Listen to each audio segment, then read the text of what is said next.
So I wanted to very briefly talk about pivot points and getting a company off the ground and into commercial reality.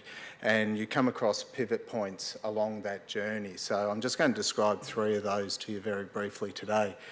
The first one was, I remember very clearly, this was right at the very start. We had applied to go into a startup ag tech incubator, which I didn't know what the hell that was, but it basically takes an idea and turns it into a company.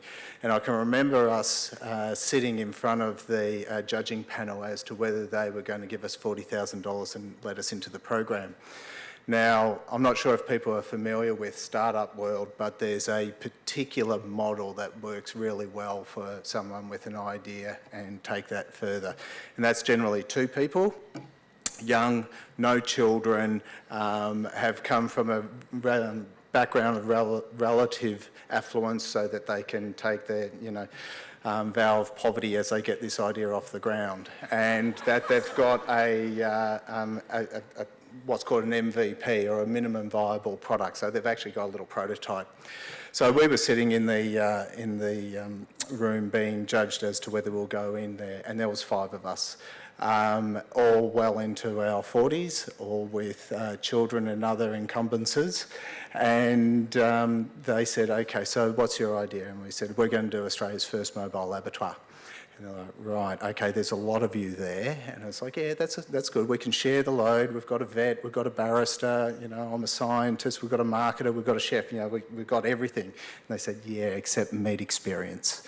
And I went, well, don't worry about that. We'll learn that along the way. Okay, great. So what's your idea? Mobile abattoir. Okay, so do you have a model that you can do? I said, no, it's going to cost $1 million to build it.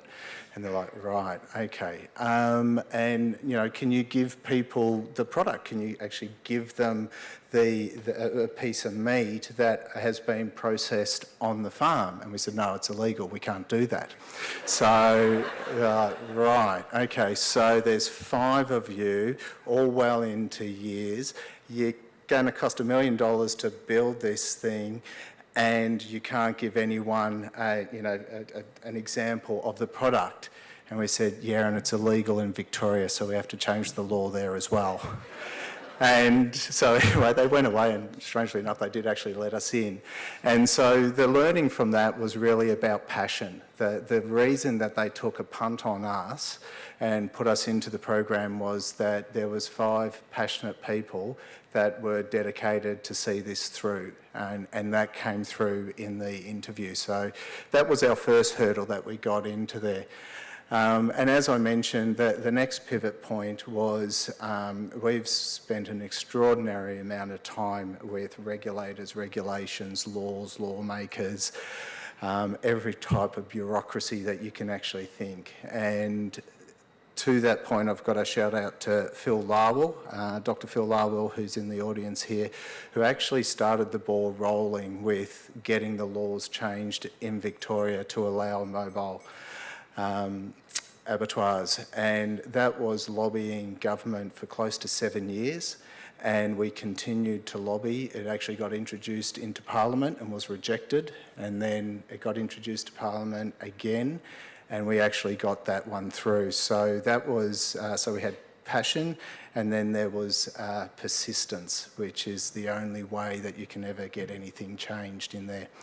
And the third point that I want to bring into, and this is the point right here and now, and for us, that's about partnership. So we can't actually achieve our company's mission of changing the way that red meat is done in Australia without partnerships. So we need to have our partnering farmers, many who are in the audience now, who have taken the belief in what we do. We have our offtake partners like Harris Farm and Barbell as well. And why we were so excited as a meat company to actually be in this room with you farmers is now we need to take regenerative farm product to the masses. That's really how we're going to move the dial on this and make regenerative farming just farming. So, you know, we can start to drop the labels of conventional and traditional and regenerative. Our success is when regenerative farming is just called farming. So, thank you.